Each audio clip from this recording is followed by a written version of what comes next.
Come on, those technical difficulties, actually testing microphones and levels and like video quality and stuff ahead of time. Who knew? We'll talk about it more when I see you in a few minutes.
Shame.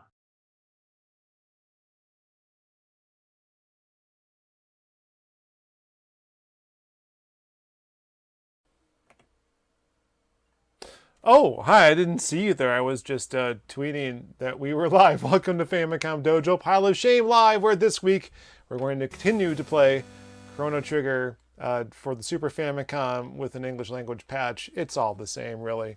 I've been enjoying this game. This is our 5th week doing it, 6th video because last week had a little snafu in the middle. Hopefully that should be all resolved now. Hopefully I sound good today too. I noticed when we recorded our Star Trek Two Boobs Watch the Tube podcast that the audio levels weren't adjusted very well compared to how I got this setup going here. So I went back, I did a little fixie fixes, a little looky loos. I made the camera more gooder. That I don't know if it's something that like StreamYard does with the camera and monkeyed it up a little bit. It just looked not good, so I adjusted all that ahead of time, and here we are. We're looking great. Well, I mean, the video is clear. I don't know if we're looking great, but still, I need a haircut, maybe a shave. Anyway, welcome. Hello. Good to be back. Yeah, let's play some Chrono Trigger, y'all. Don't have that turned on. I guess before we start, I just wanted to let you guys know that we are working on new videos, by which I mean old videos, because we recorded a bunch of things like last November and then on through the winter there, and my camera disappeared for a few months, and I finally got it back, and I've been actually going through the footage, and I'm real excited. So yeah, but let us know what things that you want to see in the video. Also, the podcast is going on, so I mentioned Two Boobs Watch the Tube. We just did a Star Trek episode, like I said. Listen to that. And then we have our actual regular podcast. Listen to that too. There's a new episode coming out next Friday. So look forward to that, yo. All right, for real now, to the retro station. Shame. Okay, I'm going to adjust the game capture audio down a little bit because it was a little too loud for my liking on the recording. Just a scotch. Okay. If you were with us last time, we were in the future, probably. And we defeated the Guardian after going the wrong way for a bit. Thank God for the save states within the game, because my my save states in the Retron were too far back.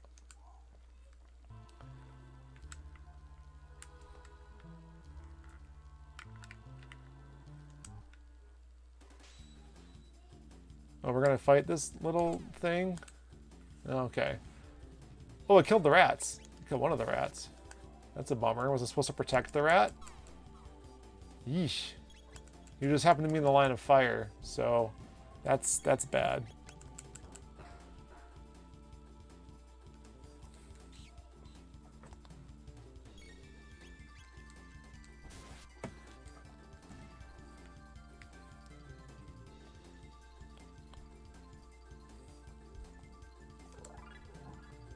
All right, leveled up.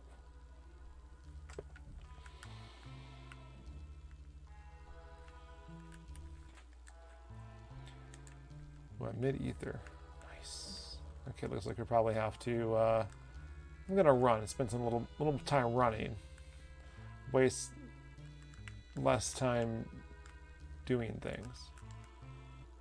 Oh boy.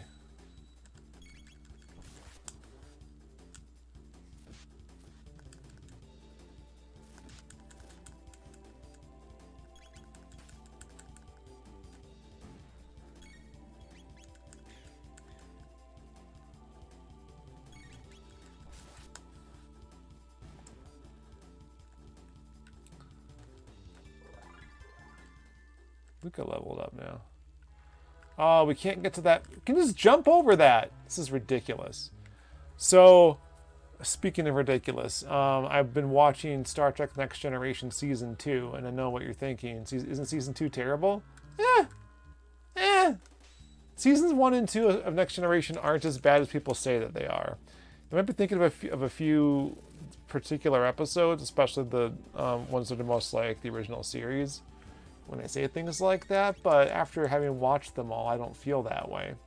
I'm on the first episode of Season 3, actually, and already I'm like, this is the best they can do. I know it gets better, but still. I have a more objective comparison than I'm trying to do right now. But anyway, I finished Season 2, and the last episode is Shades of Grey, which, to my understanding, it's a clip episode, like, but to my understanding, it was made because of the writer's strike at the time. So, but after having watched Lower Decks and the Orville in the modern era, Riker gets stung in the leg by some unknown alien life form, and the biofilters can't screen it out. The biofilters on the transporter can't screen it out because it like bonds at the molecular level with his nerve tissue. So there we go. So it starts creeping up his nerve endings, and it's going to go into his brain. And I'm just thinking to myself, can't they just cut off his leg and grow him a new one? Like, a little extreme, but I mean, Orville did that first, to hilarious effect, actually. But they did it in a similar jokey manner in a more recent episode of Lower Decks, where a guy had to get his foot regrown back. And the way he found out about it wasn't, let's just say, the best bedside manner available.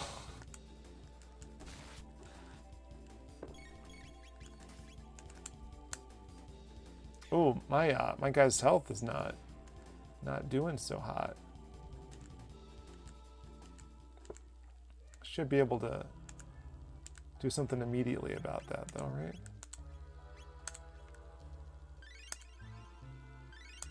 Chrono.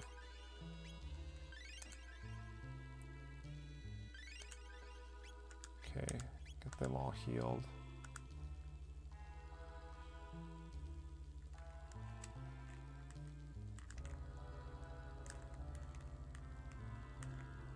Huh. What are my options down here? Hello? Ooh, alright, so I can't go that. That's where I want to end up, but I can't go that way. Bummer, dude. And then I already came from this way, but there are all these rats running around still, right? So do I have to, like, talk to the rats? Is this where I came from? Oopsie daisies. What about this way if I go this way? Ah! Oh, I hate those things.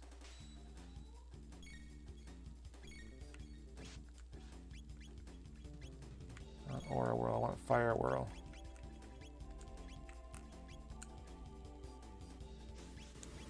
Ooh, he's running low on MP, huh? Probably need to take care of that.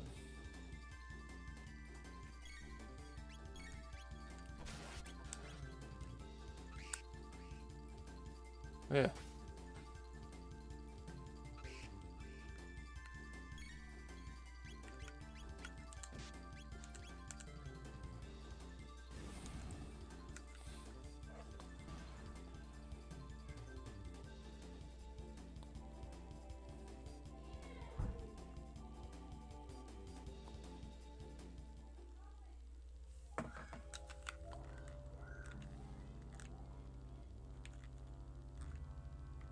I mean, there are for sure rats, but do I need to, like, fight everyone?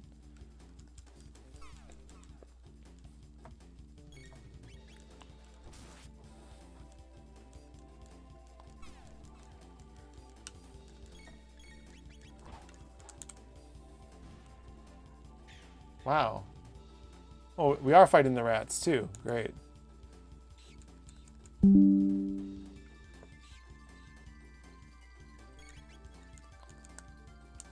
To run all the way up there.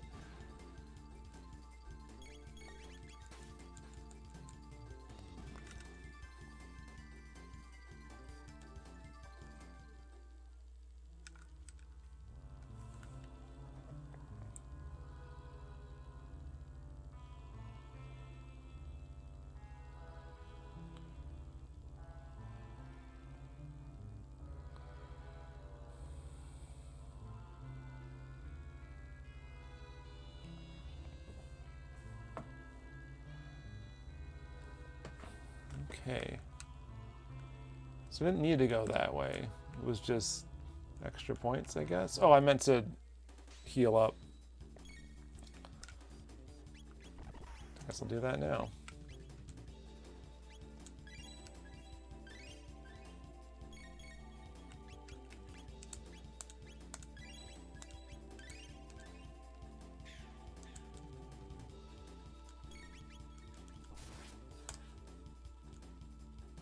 What's enough to do it, huh? Ow! Oh!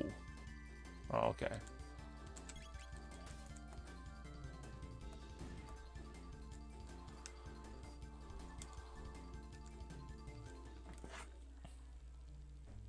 Hold on a second, I want to share on the other Discord.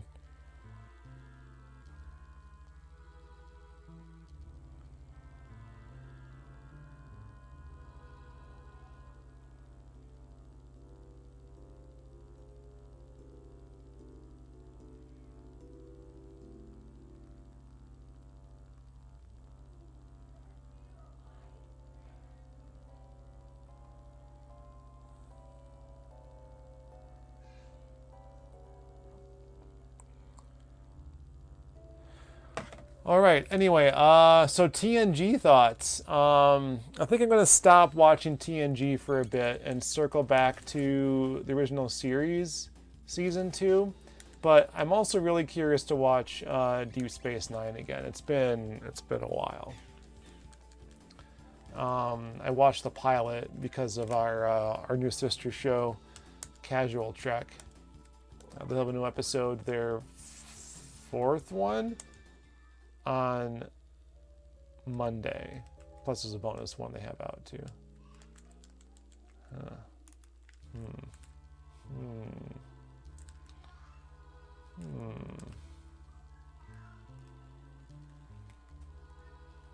Okay.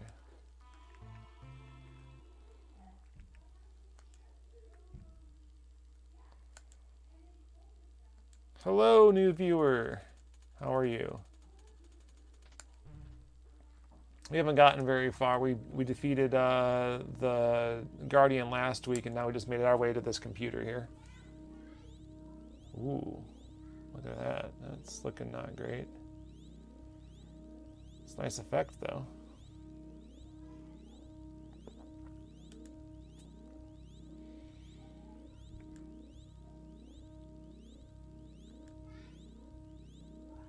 What does this button do? Don't touch it!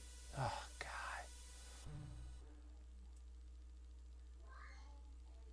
1999 AD. The future!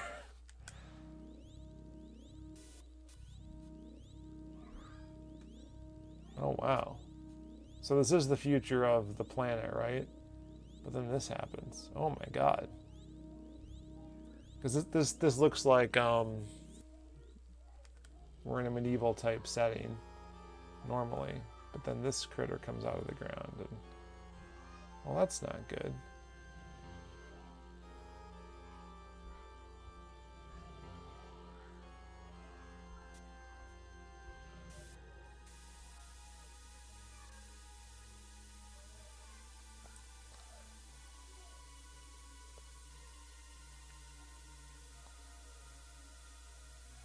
Lavos.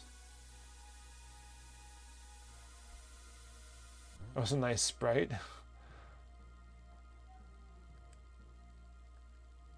Yikes. Must change history, just like when Chrono saved me. Did we change history when we did that? I don't know if we did.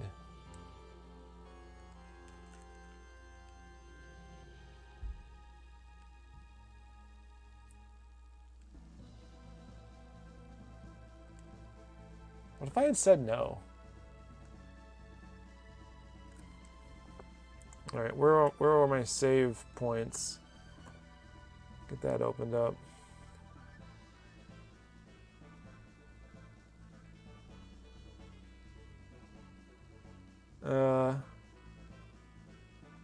Where? There they are.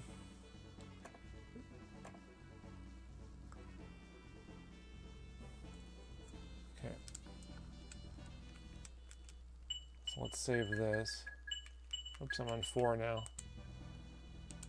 Going to the Proto Dome. Let's do it. Yo, Velcro Pants, what's up? Oh, those critters are back. I don't really need to fight them again, though, do I? Hold on. Is that thing on now? Because I got all the way there, and it's like I couldn't do anything. Well, let's try that again. Because I'm fighting these guys after all.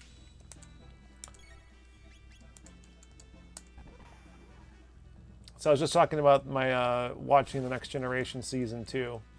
I feel like I got some kind of video essay to do about defending Dr. Pulaski. Not defending that she was super mean to Data, because she was unequivocally very rude and dehumanizing to him. Of course, in her mind, he wasn't human, or wasn't a person, rather. But that changes pretty quickly. Like, there's a few episodes where she's very like adamant about it and curmudgeonly, kind of like McCoy, you know, but a girl. And she finally gets her own characterization as the season goes on. But there's no like particular point, and they certainly don't like make a point of her finally like accepting Data as a person. It just sort of happens, and it's a bit of a surprise, and then it just keeps happening. I think the penultimate episode of the season was called Peak Performance, or it was near the end anyway. And they're doing these war games to ready themselves for fighting the Borg, and Pulaski kind of tricks Data into playing a game of strategema. God, whatever. Some fakey game that doesn't really exist. that... Where am I going? I guess there are multiple ways through here where I didn't have to fight people. Let's fight him again. Why not? What is the Riker's beard theory? I mean, he only has the one season without it, and it was introduced in this new one. By new, I mean the second one. Newer than the first one. How about that?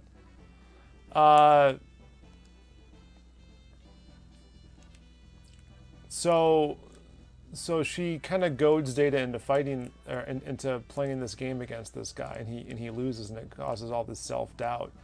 And then initially she comes in to like show him some tough love and be like, "Come on, Data, you gotta stop sulking."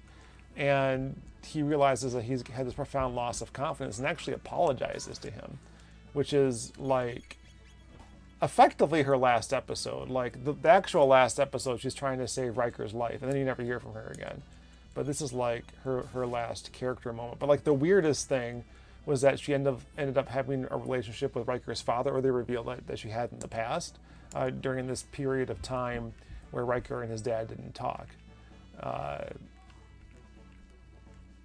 So it helped a lot to humanize her. And then one of the wild things was that Kyle Riker, which is the dad. Where am I going? Don't even like know, man. Where am I going? Where am I going? You're back. I am back, grizzled stranger. Everybody. No, that's not true. The first season is full of not good episodes, but there were plenty I felt were good and worth watching. I made a list, actually. Let's...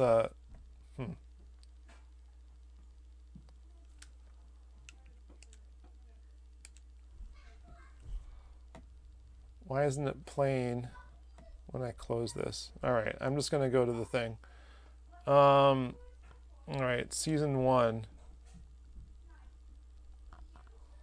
Competency is my kink, I say in this. All right, the seeds are the only hope. Let's get through this cutscene first, and then I'll go back. Oh, strange. Oh, different from us. It's because we're healthy? Healthy? It's got a nice ring to it. We'll try growing the seeds.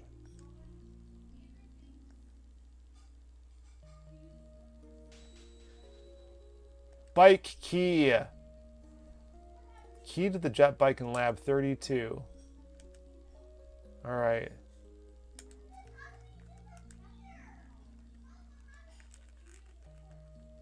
Out of my way. I gotta save.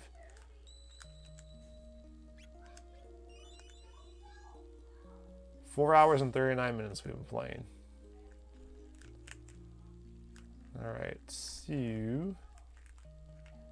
do I get out of here?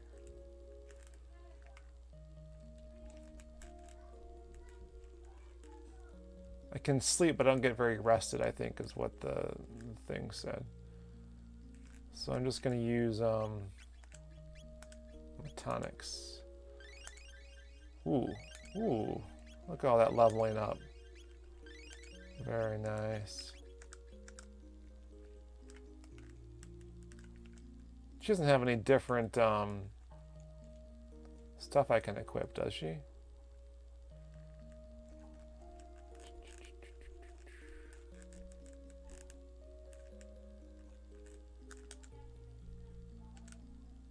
Sure this is money? Yeah, I can say it every time. Yeah. You know, I got all this stuff.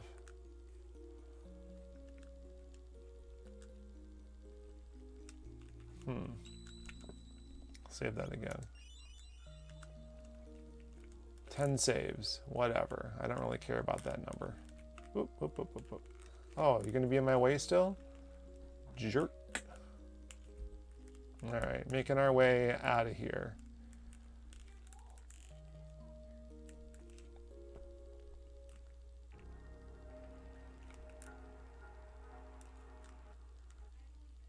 sewer access. This is where we came from, right? Or is this the way?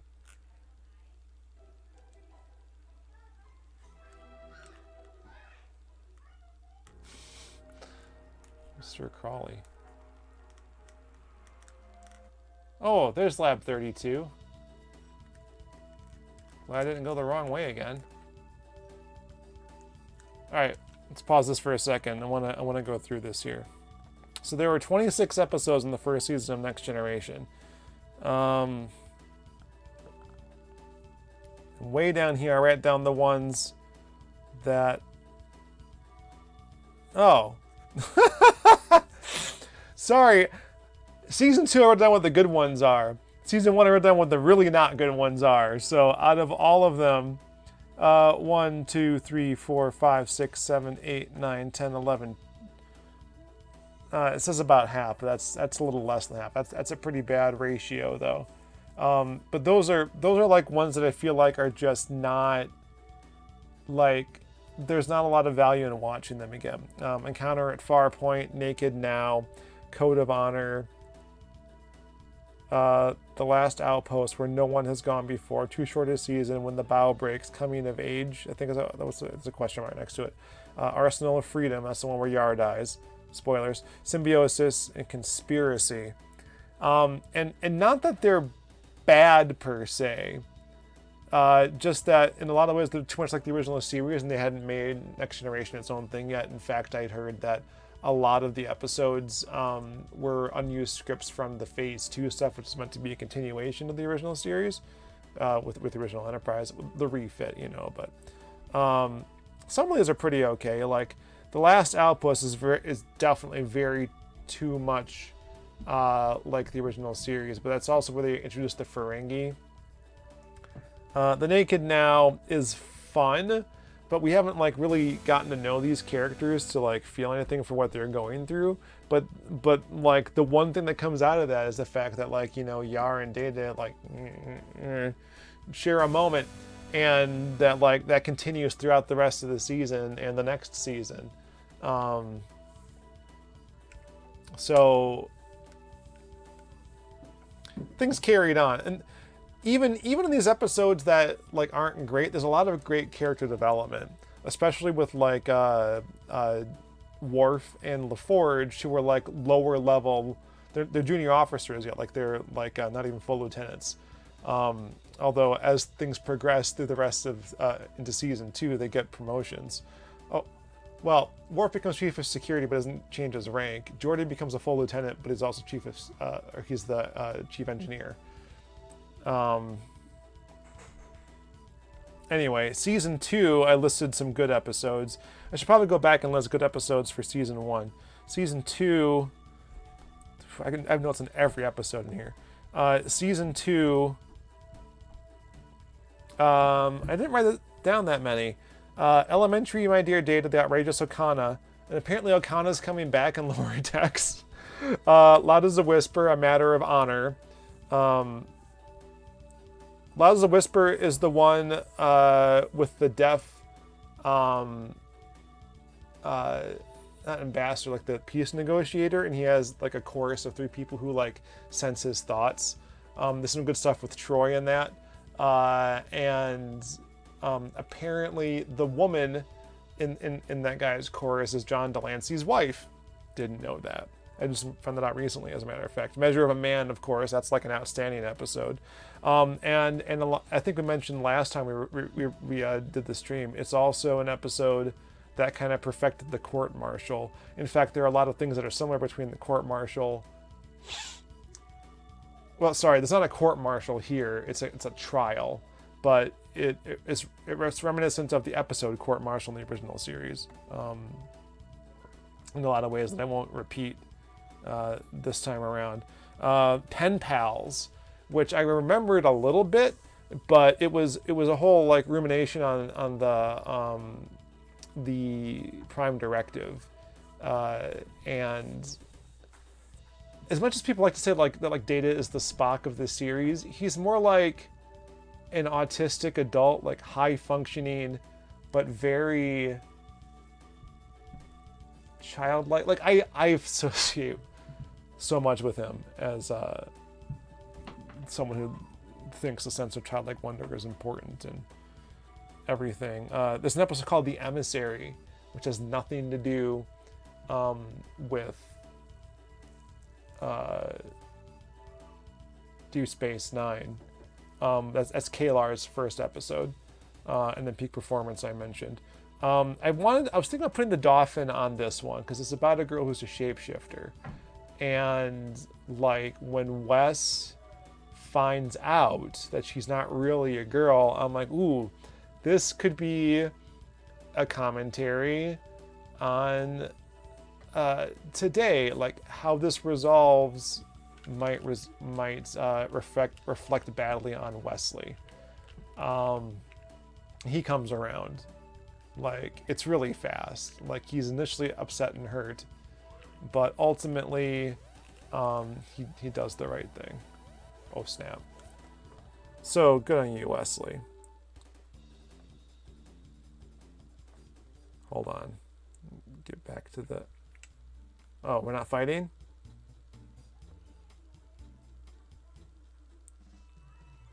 No, I didn't say avoid season 1. No, watch season 1. It's just very much your mileage may vary. If you like the original series, it's very much like, did this dude turn into a transformer? Like, the man. Of course the man is called Johnny. Yeah, he is a transformer. No, I don't know how to ride. Control pad to steer, and the B button for a turbo boost.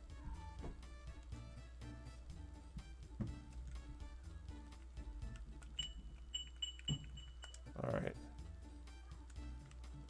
I guess we're not fighting the robots. Oh, we're racing! Oh my god! We're legit racing.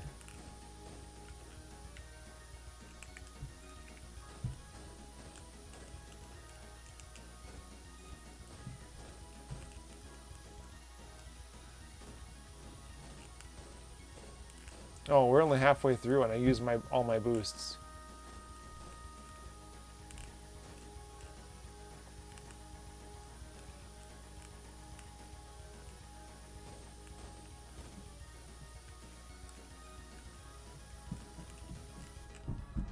Ah! Just hit it for the end. I get to do it again? You're worthless. Give it up. Go home. Yeah, I'm going to handle it.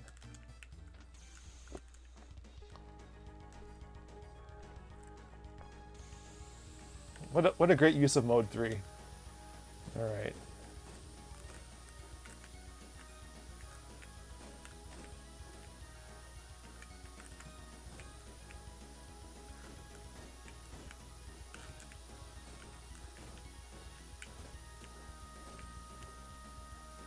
Yeah. So I don't have to like speed around him too much. Whenever I like go around him successfully, like it pulls ahead for me. So I just gotta. Ah! Didn't time that right.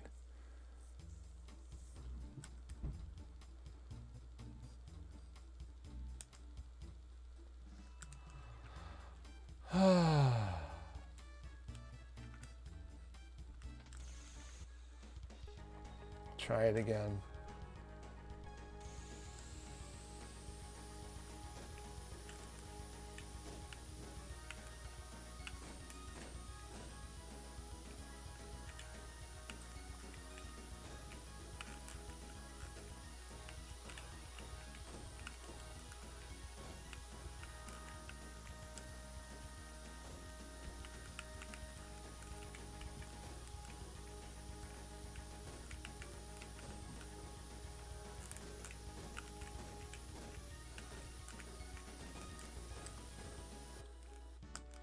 Woo! Just barely.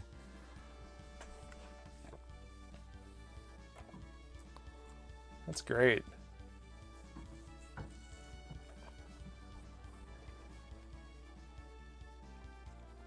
And the parallax scrolling in the background, that's awesome.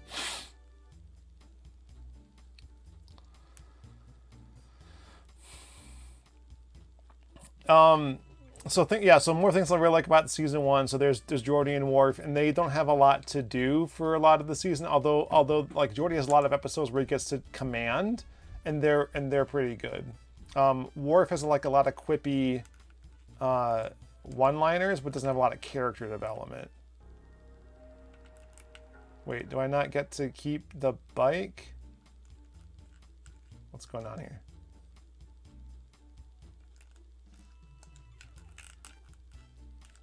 Do I not get to use it?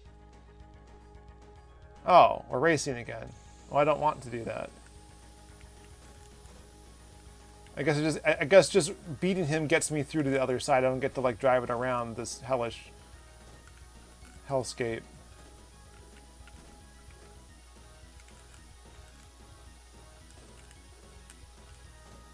Yeah, this race isn't much of a race, really.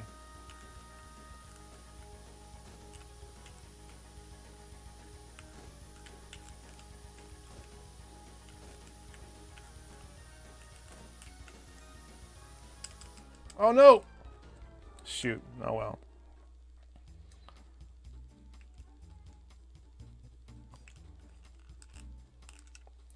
Keep going. Ooh, that looks bad. Factory, eh? Let's see what's in the factory.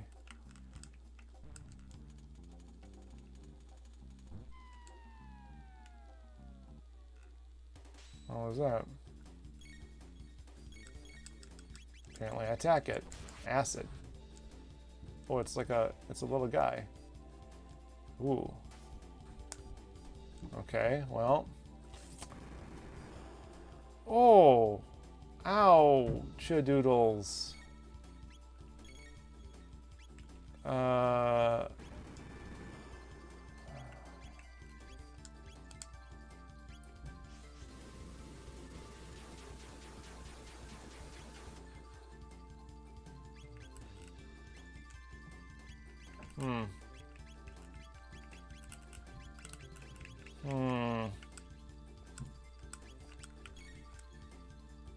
Can't run away. Well, that's not great.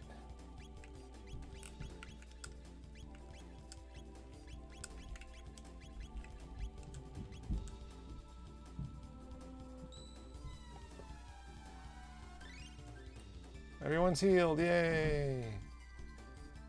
I don't know what to do. I can't run away and I don't have anything I can do to fight him. But I can tell unless Marl's or Luca's got something she can do. Oh, I got it. Okay.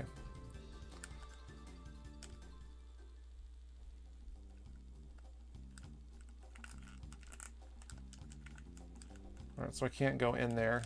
Well, that's good. It wasn't ready to explore a whole new hellish landscape anyway.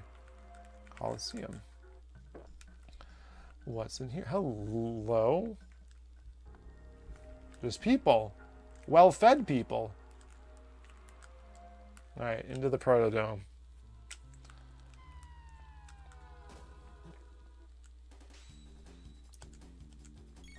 So yeah, notable things about Season 3 already. Crusher's back.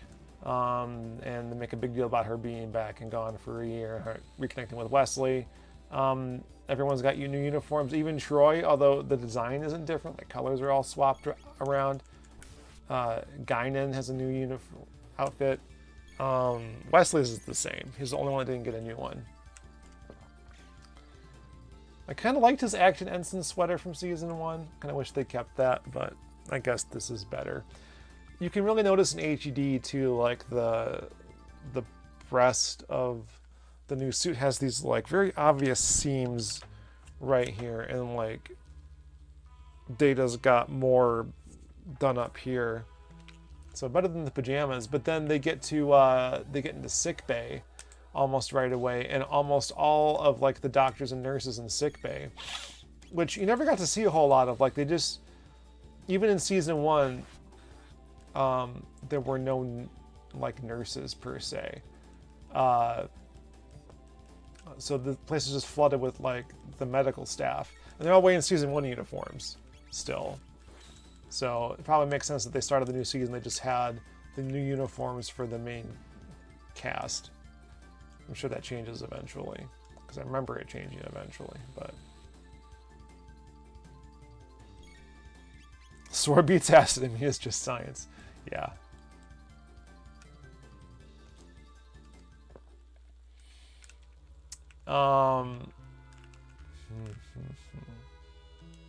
Use the Entertron? Of course. Oh, thank God. But you're still hungry. Does that matter?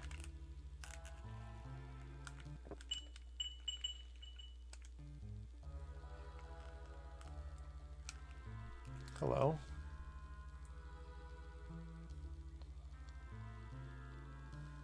What is this? Yeah, that was my question. Humanoid robot. Ooh, is it going to be a party member? That's what I want. It might attack us. Nah. Humans make machines evil.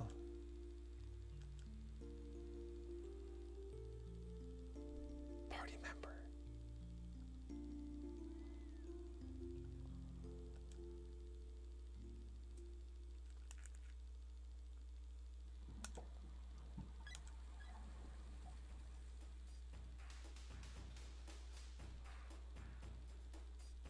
Is he dancing or breaking down? Know what I mean? Oh. Good morning, mistress.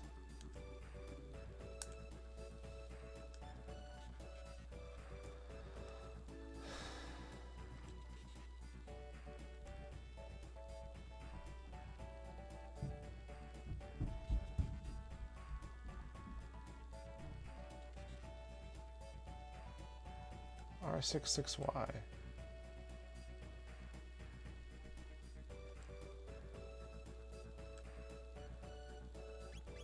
Robo. What does he look like? He looks kind of like a crab. What's a good robot name? We're talking about Star Trek. We'll just call him Data.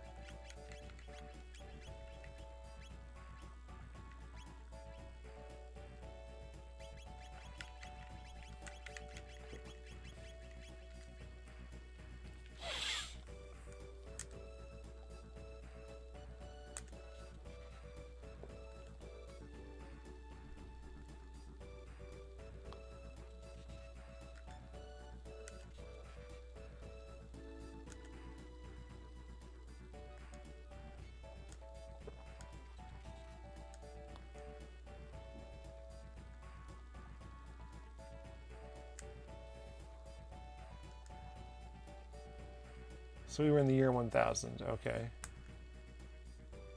So the 10,000 years of peace, was it 1,000 years of peace? Oh, it was just 1,000, because it's a millennium, right?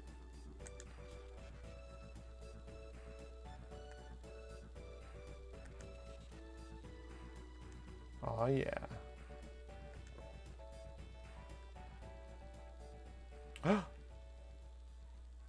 Oh, let's leave Luca behind. Bummer, dude.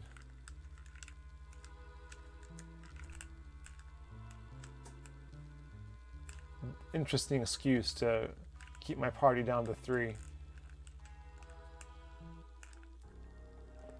So speaking of which,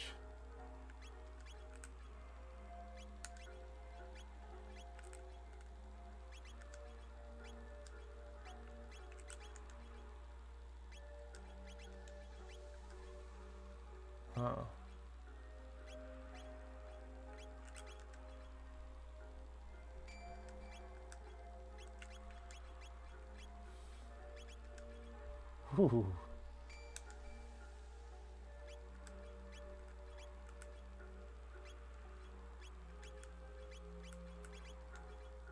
There we go. I knew that was going to come in handy. 10 arm. He's level 10. Must have leveled him up commensurate with where they expected I was going to be. Vinnk is a good robot name. Oh, you're right. Anime robot Vinnk. Shoot, that was my chance. Do I go back?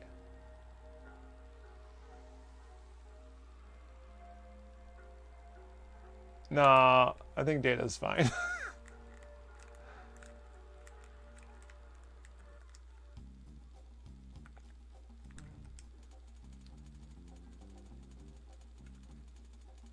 There we go.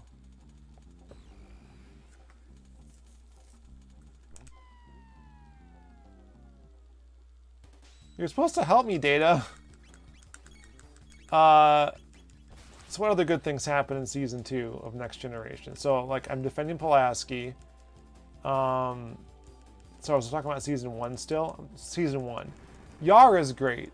Like, I think it was probably a mistake for Denise Crosby to have left the show.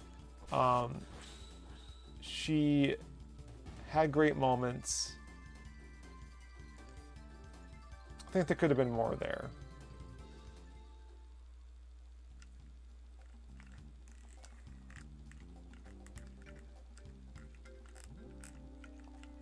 Ooh, neat.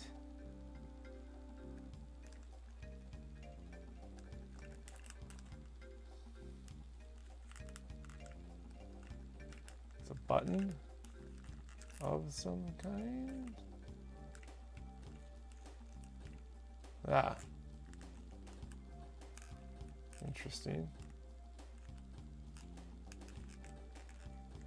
Ah! Oh, okay.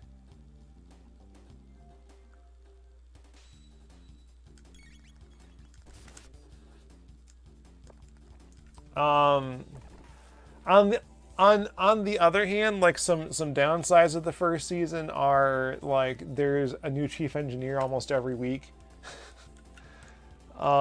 There's at least 3 different chief engineers and a bunch more, maybe about as many assistant chief engineers, one of whom is killed.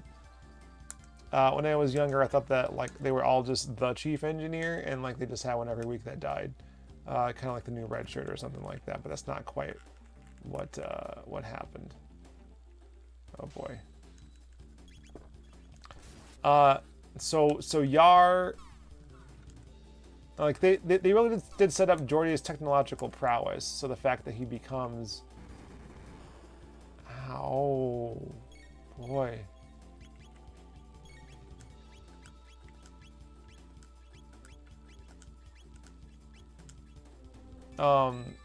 Isn't a surprise, basically, that he's able to become chief engineer. But his rank is so low, it's kind of a weird thing, but he's one of the main characters. They also established pretty early on that Worf was a good security buddy for Yar.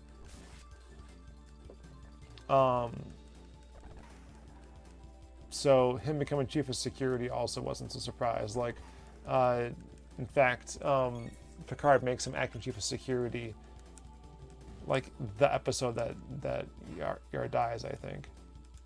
But he doesn't get like the new uniform or anything like that until it's made permanent in season 2. So like seeing like Worf and Geordi go from red uniforms to the gold ones is kind of weird. I'm still not used to it. Although now that they're in the season 3 uniforms, maybe I'm going to get used to it because that's what they spend most of their time in. Worf doesn't get a lot of character development until the end of the season, and then more in season 2. He gets told that, I don't know where all those like clips of Worf being told to shut up came from, because it doesn't really happen that often, but he does like say things and then get dismissed. But like, how often is he right though? Is a thing you got to kind of look out for. But by season 3, Geordi is a full lieutenant commander, so he went up to the ranks fast in 2 years, and then like notably, Worf doesn't get his promotion until Generations, which is like 5 years later, 5 or 6, depending on when Generations takes place. So even though they started off at the same rank in season 1, like Worf languishes for quite a while. I don't know how much that stuff matters, because like Tuvok's Lieutenant Commander inconsistently for the first season of Voyager, and then they make him a lieutenant later on, and it becomes this whole thing about how like he left Starfleet for a while despite being commissioned officer 70 years beforehand, you know, because he served aboard the Excelsior with Sulu, and then he joined the Maquis undercover. So despite his age being like over 100 years old, he out of here. Ah, you butt. Oh, I gotta fight more critters. Hold on, let me get some tonics here. Yep. Ooh. Oops, didn't mean to use that many on him. Okay, now we'll fight.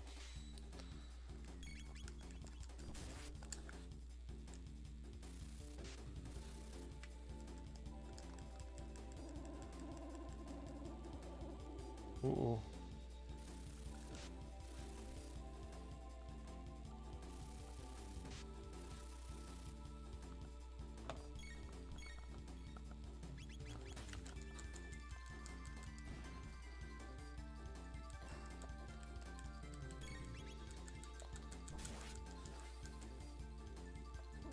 There it goes. Now I can...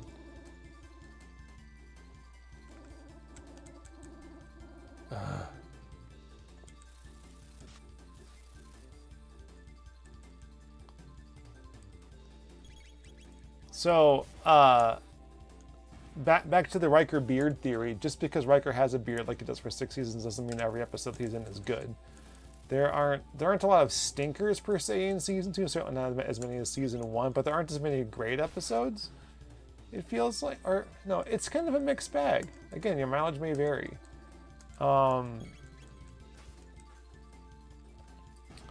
Season 2 is where they're introduced to the poker night. That comes up a couple of times. Let's see. Ooh. 1 mid-tonic. Oh, I don't want to go in there yet. Ooh.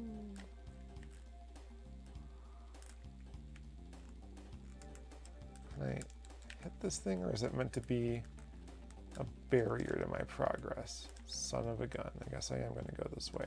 Actually, do I want to go in this door first? I don't know. You tell me. I'm going to go in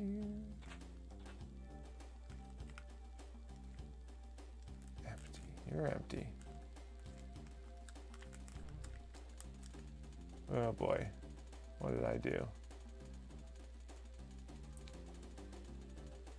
Crane control code. Hold on.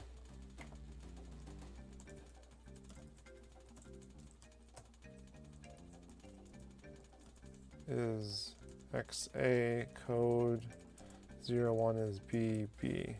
Okay. Good to know.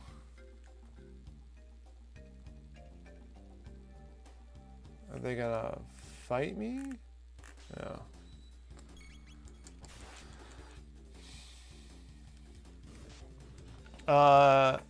Yeah, Pulaski's.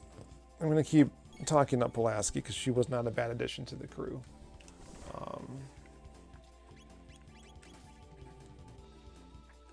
She finds her place. Measure of a Man, again, great episode. They introduce the Moriarty character, who they visit later on the show. It's kind of ridiculous that the computer was just able to make an intelligent life form inside the holodeck just because Geordi asked it to. Basically. Not on purpose, but that's what ended up happening. It's also a season where they really got away from most of the original series type plots.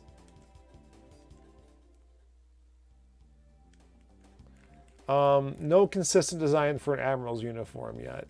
I mean, they had one in season 1, but they went away from it. And then now that they ended up changing things for season 3, you're going to have another admiral's uniform. In fact, they already had one at the end of season 2 that they don't ever use again because it's so much like the season 1 uniform, the season 1 and 2 uniform. It's not a bad design though. In fact, it reminded me a lot of the ones that they were going to use for Generations, but they ended up not.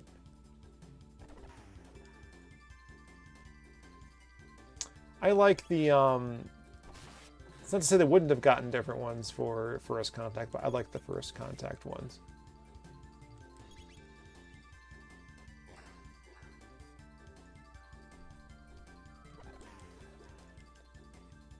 Ooh, getting low on health.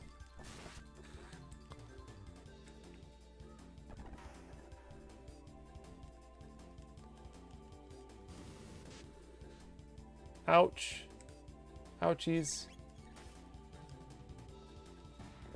Let's see, I think I'll go back and go back to the original series. And maybe go between that and Deep Space Nine.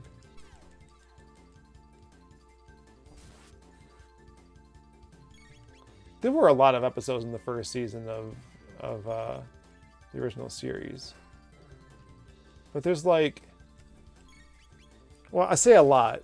29, 30 if you count the cage. 26 is the normal episode count. So there's 78 overall, right? Counting the cage, so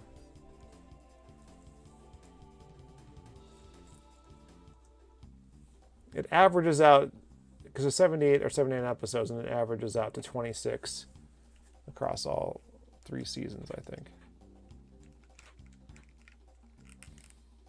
Give me shelter.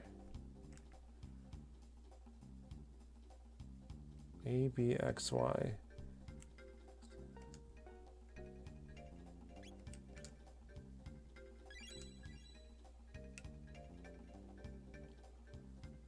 All right, I did code 0. Now I'll do code 1 next. Yeah.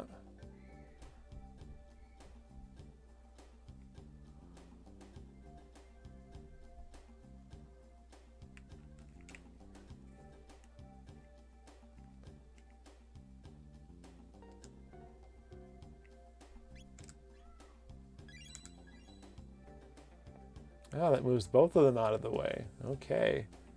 Very nice. Hello, Rachel. All right. Well, you take care of yourself.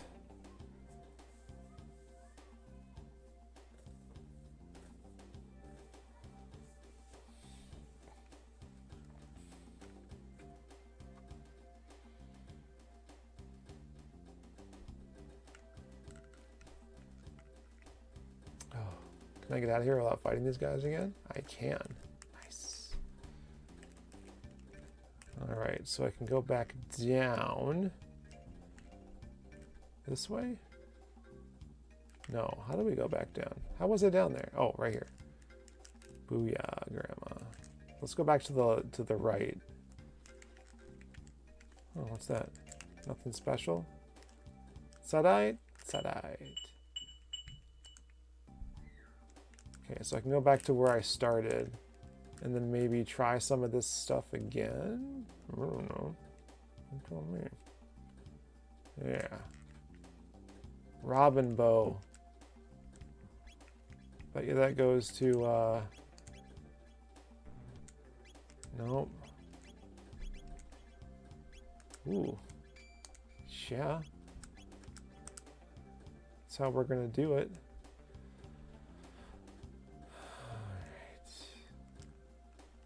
Did I go this way yet? Oh, so I came down here. Yeah. Okay. Okay. So now we'll go this way. Door. Door? All right. Bolt sword. Dang, son. All right. Save that too.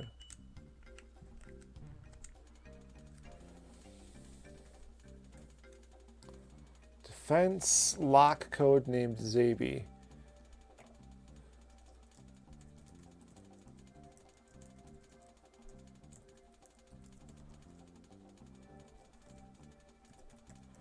You know what I'm excited for? I don't know what I'm excited for. Anticipating is the Quantum Leap. The new Quantum Leap series premieres Monday. So I think what I'll do is I'm going to rerun our Quantum Leap episode on the feed. And I'm also going to share it on, I think I've already shared it on some of the social media, but yeah, good stuff.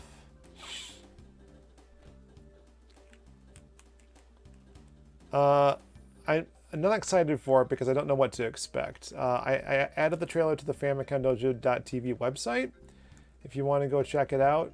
Otherwise, what's in here? Anything? It's very strange.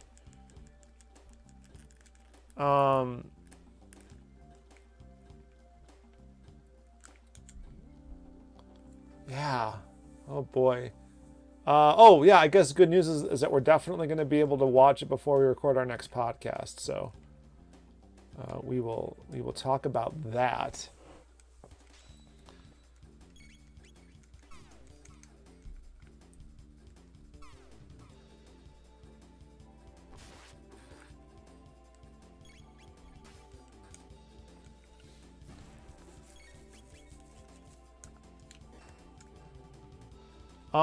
Apparently also the original Quantum Leap series is on Peacock.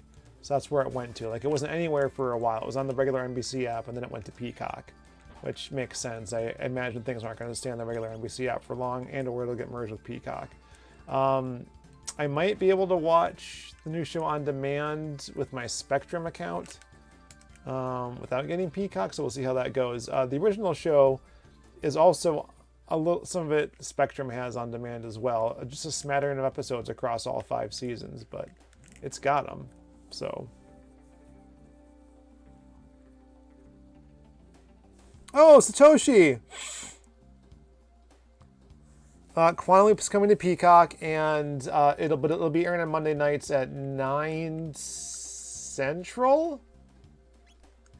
Don't quote me on that. It said 9 o'clock on my app, so I'll try to watch it live if I can, because I don't know if I'm going to be able to watch it otherwise.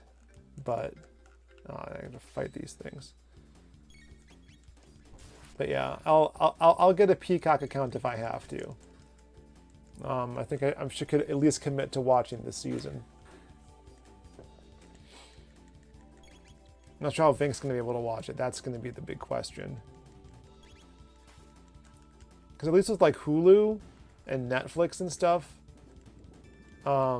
as it used to be anyway, like there was more of a chance of that stuff getting to Japan. But now that everything's on its own service, it seems like it's a lot more iffy, a lot more dodgy. Oh god.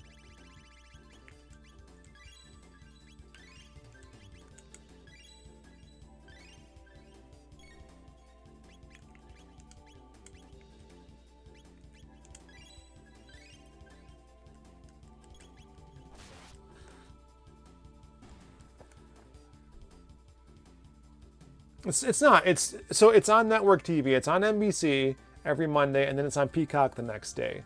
Kind of like how HBO used to do it, where they would air it on the whatever, and then it would be on the next day. Now it seems like if you watch House of the Dragon at all, which I'm doing, I don't have time to watch it on Sundays anyway. But it seems like it's available before it would have aired. Like it used to be a few hours later or the next day or something when the Game of Thrones was on the network, but. Things are changing, so I hate these things.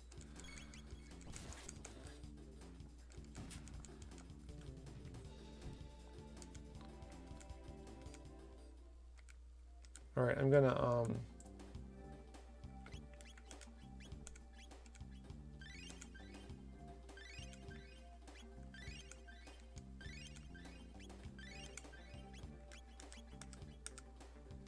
Tonics are cheap, man. Ugh.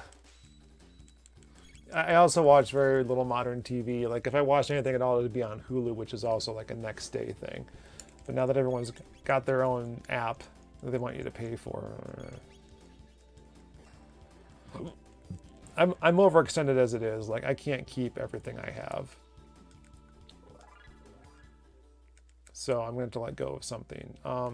Apple TV is the cheapest, so but it's also got some of my favorite stuff on there.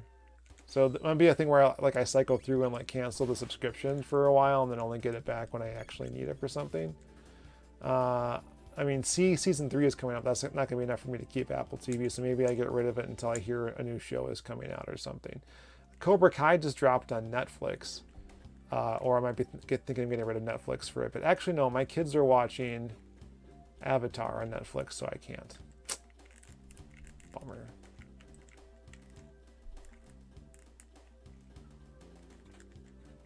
What would I get? Titan Vest. Another 1A.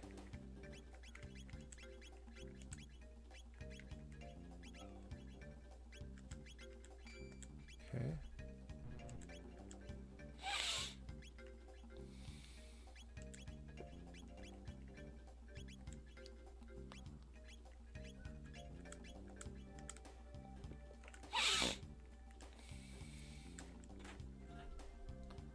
Hammer arm.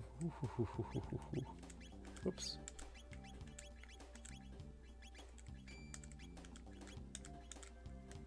Keep this up. All right, I probably have to go across this, right? I have to deactivate it somehow? Ah, here we go. Computer. Oh, this is the Zaby thing, right? Oh. Ah, of course. Are they weak to magic? I don't know. I don't have any magic. Rocket roll? Yeah, let's just do that. Cool. Ugh. Whoa, what? Chemically fuse. Oh! Oh my god.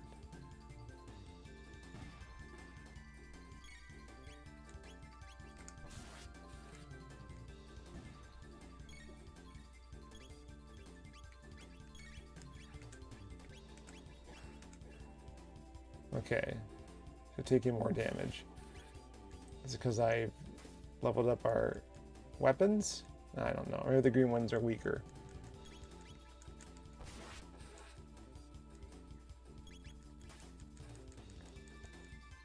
NBC may merge with Warner? Who owns NBC now? I can't keep track. It used to be Comcast, right? That was the big joke during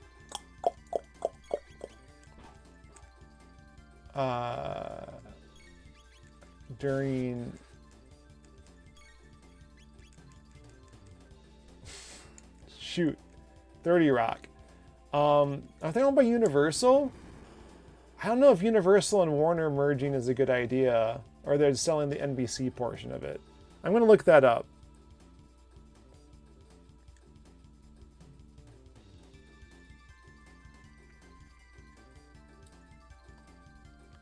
Oh, you're sorry you suggested the magic thing? Oh, that's fine. It's worth trying. I don't know.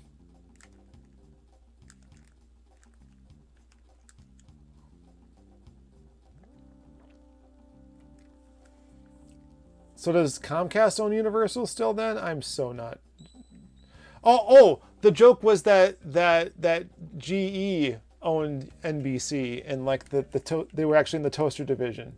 Their TV show was.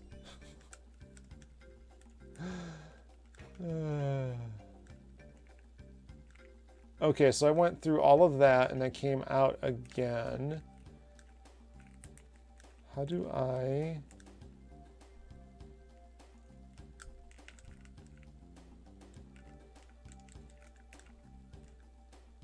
Do I go back up here?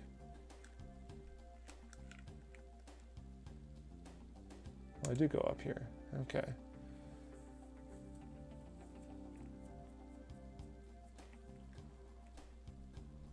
Okay, so I've gone through here now. But...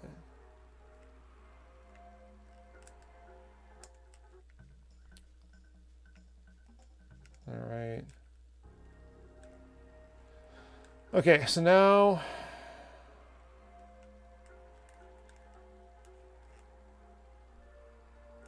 We gotta race this guy to get back? Ugh. Don't want to. Can I just go this way? Oh, I can, thank God. Oh, those things are alive. Why were they asleep before?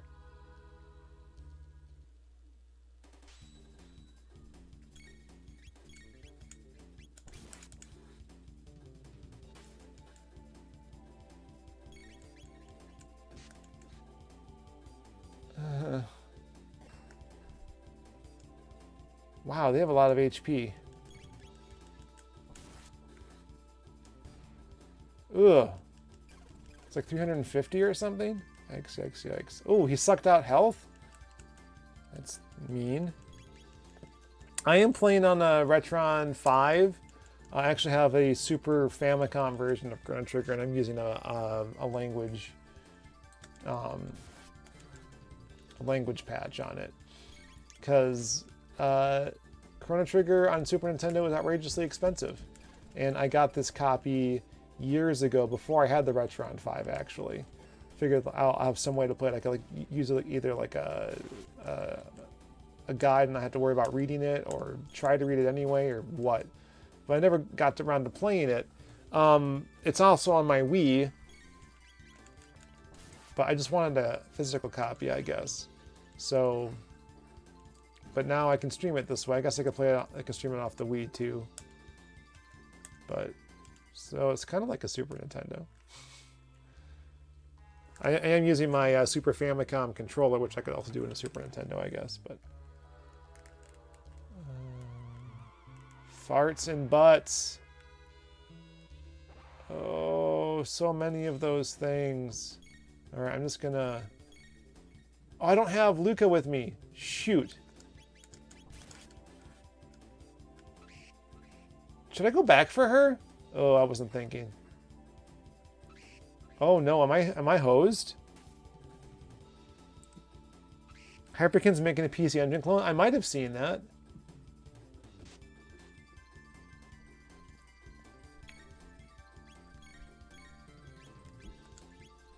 Laser spin. Yeah.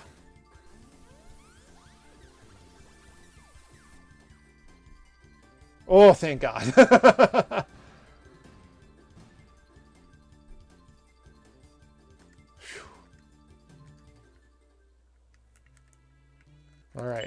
All right, we're doing all right. Race log. Race log. Oh! Logs the bike race score. I mean, I guess that makes sense in retrospect. Will that make PC Engine game? Yes, I'm sure that will make the prices increase, because if you're going to sell new hardware, you got to get the games from somewhere, right? And they're not making new ones, so. Oh, I need to heal. Ow. Oh, you dinks. Aura Whirl. There we go.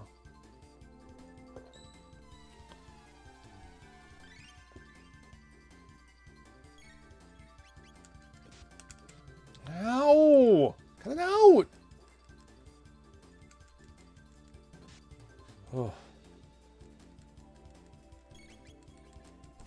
These mutants were too conspicuous in the background to like not actually be enemies I had to fight, so was only a matter of time.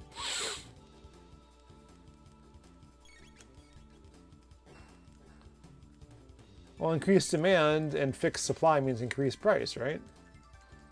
So I think we'll see PC Engine prices go up.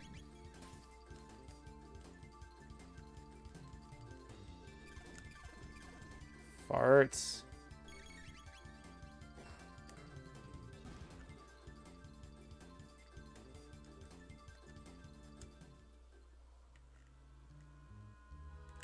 Oh.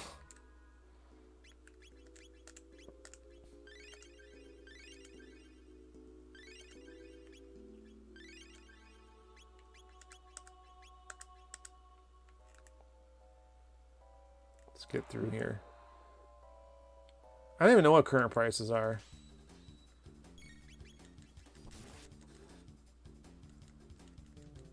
They're probably pretty bad, I would imagine.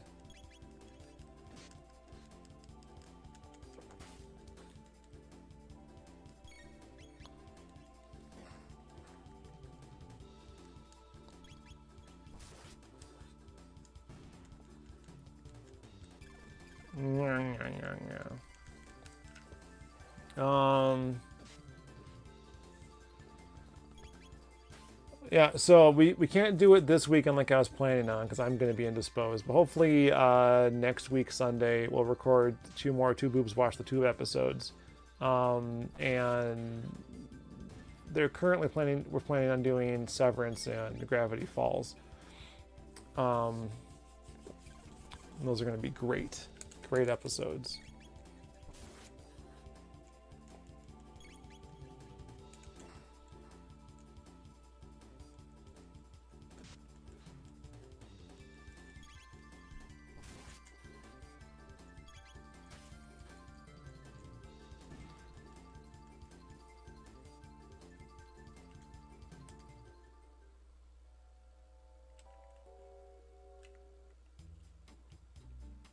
Oh, okay, so I could race instead of fighting through all those guys. I see. But I'm glad I went through so I could get the items that were there.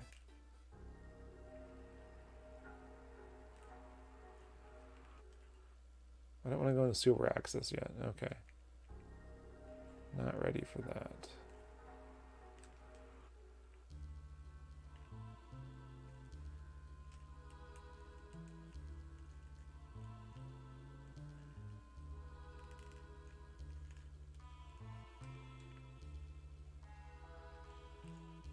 Okay, I don't know what to do right now.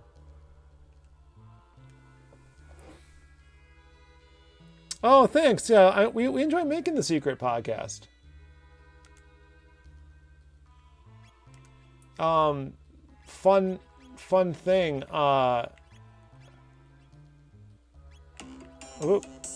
Getting time to shut down. The video version of the Star Trek one got 2,000 views on Vinnk's channel. Like streaming episodes for us typically don't do that well anymore. Like we would get hundreds of views for this and for the podcasts pretty regularly when we had it on the main Famicom Dojo channel. But since going to this one, they haven't been getting as much. And then Vinnk's channel hasn't gotten a whole ton either. So I have to go back for Luca. I can't believe I forgot her. Yeah.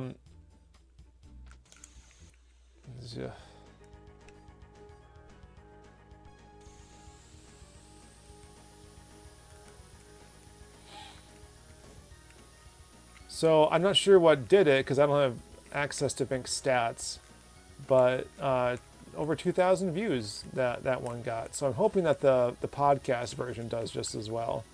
I think our most popular podcast episode so far is the Quantum Leap one.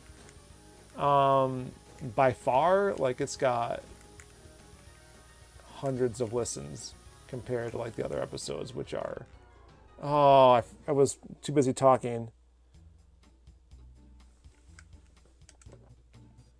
Yeah, I really like doing the podcast as a chat. I just wish that our audio quality wouldn't take a dive. Like I think you guys were on when we tried that out, and it made the video just go wonky.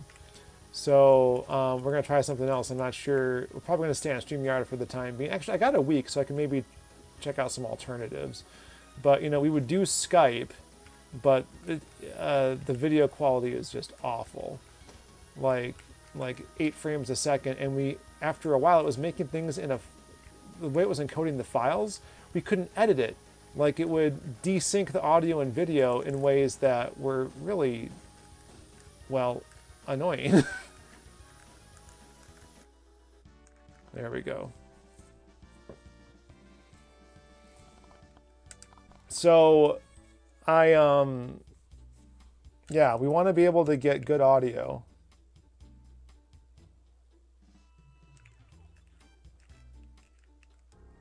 All right, where did we leave her?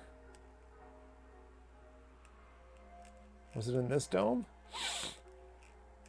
Must have been.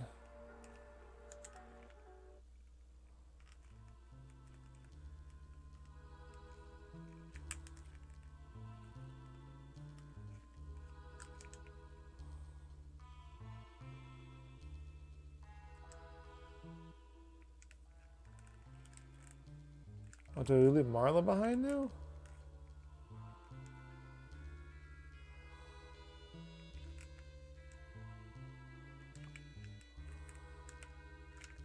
All right, I want to keep her. Oh, so I have to keep the robot with me. I must not have done something I was supposed to do with it. Him? Them? I don't know.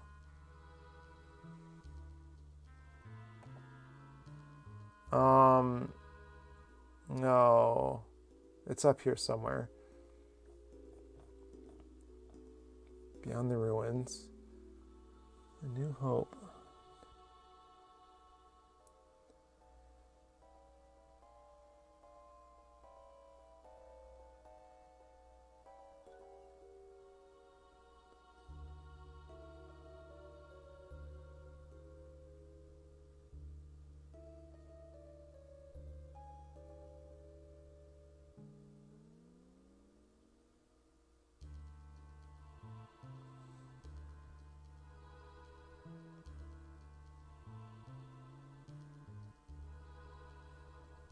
Oh, apparently going to lab 32 and get a secret before it's unavailable do you go to the sewers. Otherwise, you go to the sewer access and get extra experience and higher equipment.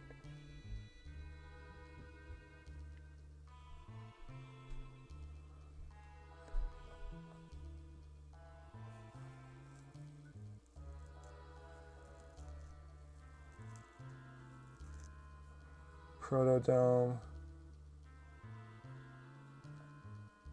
Factory ruins.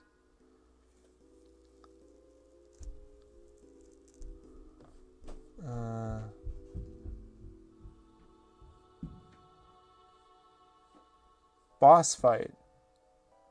Oh, I missed a boss fight.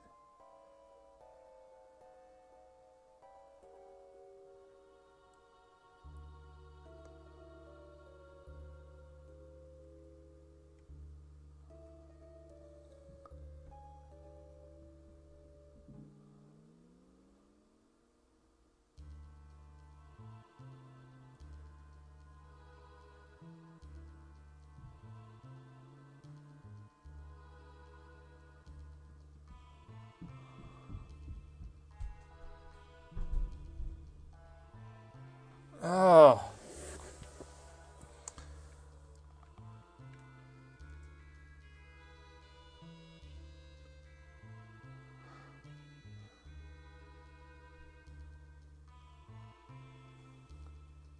Disabled lasers, and you'll have to fight 3 acids and 2 alkalines.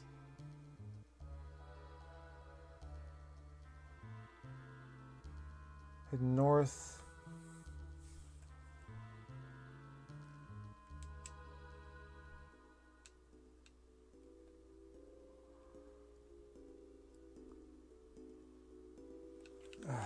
All right. I goofed, guys.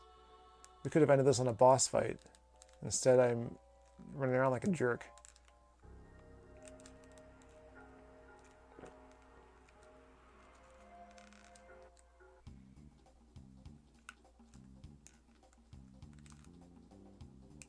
Ugh. God, okay.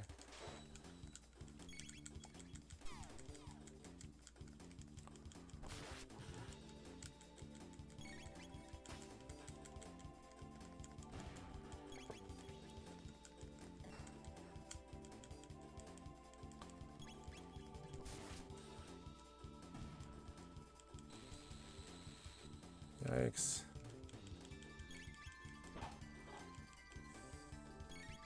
Oh, good. Yeah, I'm hoping people are going to go back and watch Star Trek because of the podcast. I mean, we're watching it because of like Strange New Worlds, or at least I am.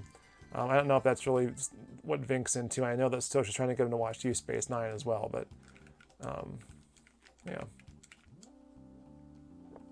All right, so I want to go down. Right.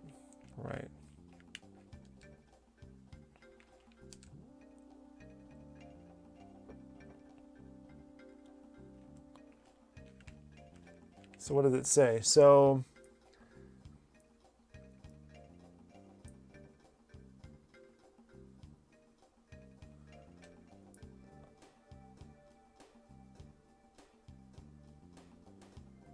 grab the shelter, activate the computer to open the hatch to the next level. After opening the hatch, go to the bottom right corner and find a ladder leading to the room to turn off the lasers.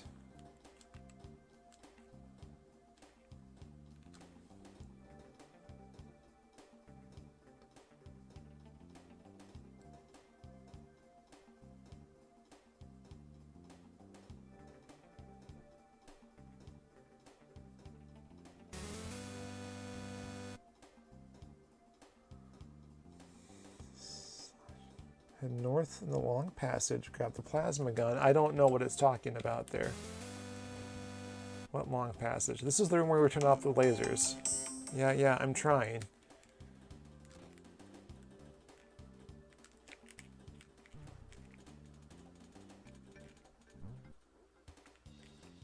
Ugh. Fight these things again. Alright, hold on. I don't have time for this. Oh!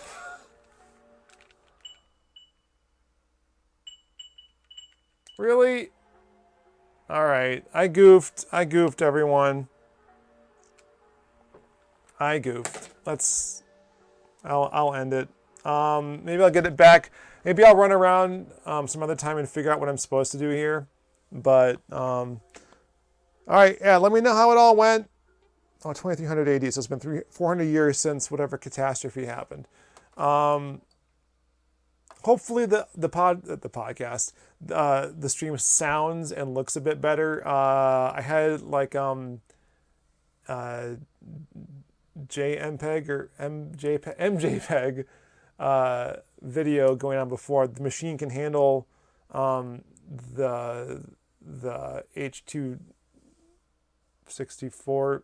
Good Lord, I can't remember my own settings. So I have it doing that now instead.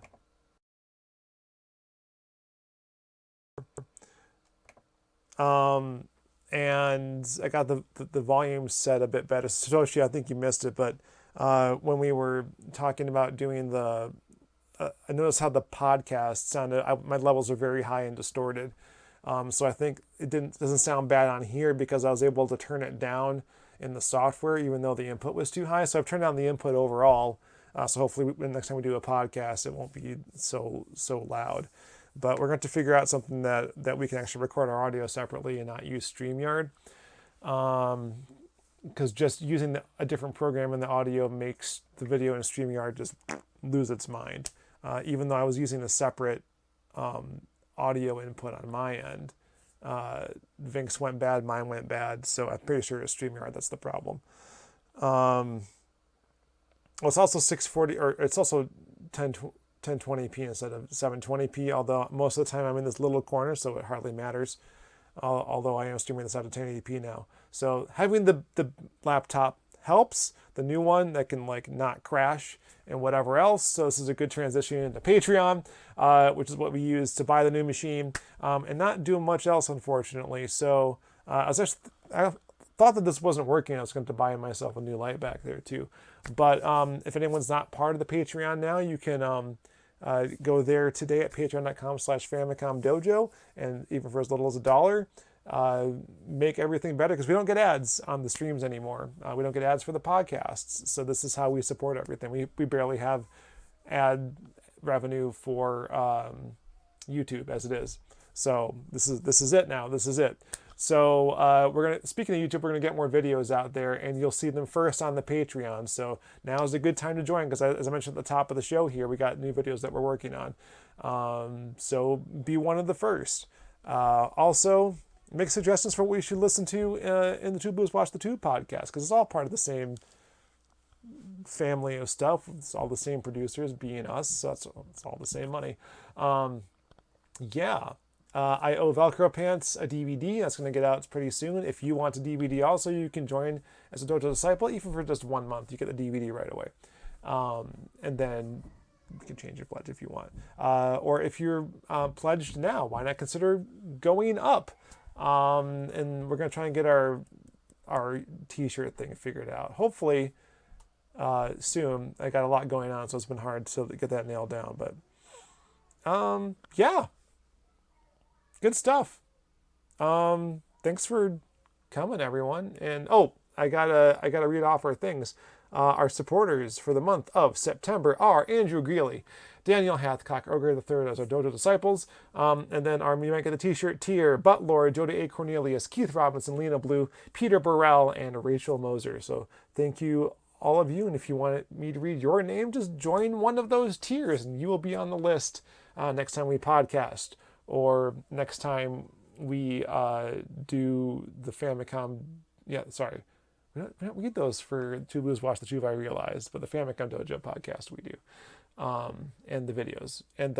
So if you want your name on the next video we do that goes on the YouTube channel, now's a good time to go you might get a t-shirt level or higher.